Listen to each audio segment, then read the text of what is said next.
All of the events of the past decade, all of our memories, have something in common.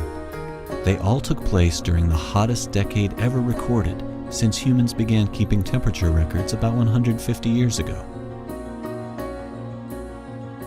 In the last decade, the Earth's temperature rose roughly 1/3 of a degree Fahrenheit.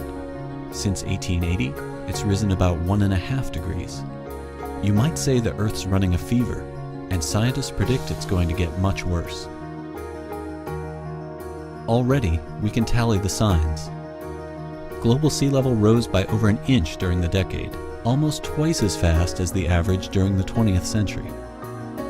Arctic summer sea ice declined by over 300,000 square miles, enough ice to cover the states of Texas and Kentucky.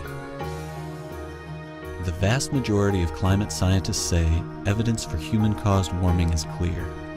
But less understood is exactly how this warming will change the complex interactions between our planet's land, water, sky, and the living organisms that inhabit our world.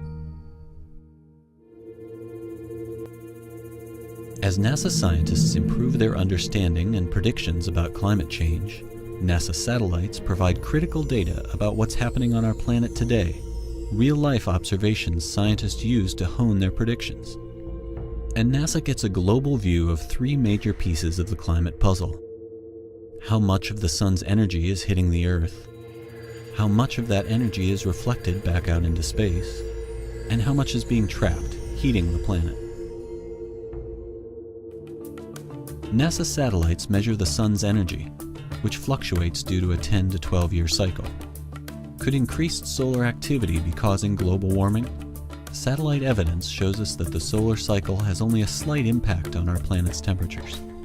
In fact, even though the last few years have been some of the warmest on record, the sun has been in a deep lull in activity. That means slightly less solar energy has been reaching Earth. And when the solar cycle ramps up again, scientists expect temperatures will rise even a little more. A second piece of the temperature puzzle is our planet's brightness. All other things being equal, a brighter, more reflective planet bounces more energy back to space. Some of the brightest, most reflective areas of our planet are those covered with ice.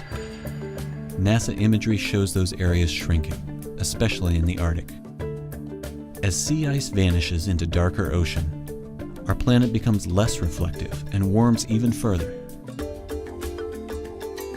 Clouds also reflect a lot of sunlight.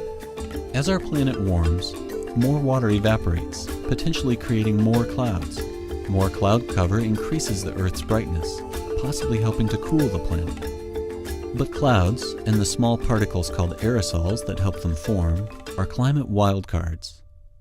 Many current climate models predict some cooling due to increased cloud cover. Will it be enough to significantly slow warming? Scientists are using NASA data to look for the answer. Further complicating the issue is that water vapor is actually the world's most abundant greenhouse gas. That's right, the same molecules that might cool the planet in cloud form actually warm it when they're in the form of a gas. They help create a blanket around the Earth, catching heat radiating from the planet's surface and trapping it within the atmosphere. As the planet warms, more water evaporates from the ocean, creating more of this heat-trapping greenhouse gas. Humans can't directly control the amount of water vapor in the air, but we can have a much greater impact on other major greenhouse gases. Carbon dioxide is the second most prevalent greenhouse gas, and it's our biggest contribution to global warming. Fossil fuel burning releases large amounts of carbon dioxide into the air. NASA satellite instruments capture the infrared signature of carbon dioxide in the global atmosphere. They show a rise throughout the decade. NASA also monitors other greenhouse gases, such as methane, nitrous oxide, and CFCs. In recent years, CFCs have decreased. Methane and nitrous oxide are on the rise. Greenhouse gas is most likely the main contributor to current global warming. It's the key piece of the temperature puzzle, and it's unlocked the door to higher and higher temperatures.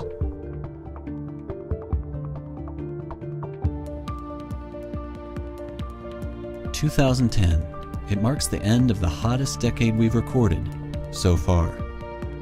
What will the next 10 years hold for the Earth's climate?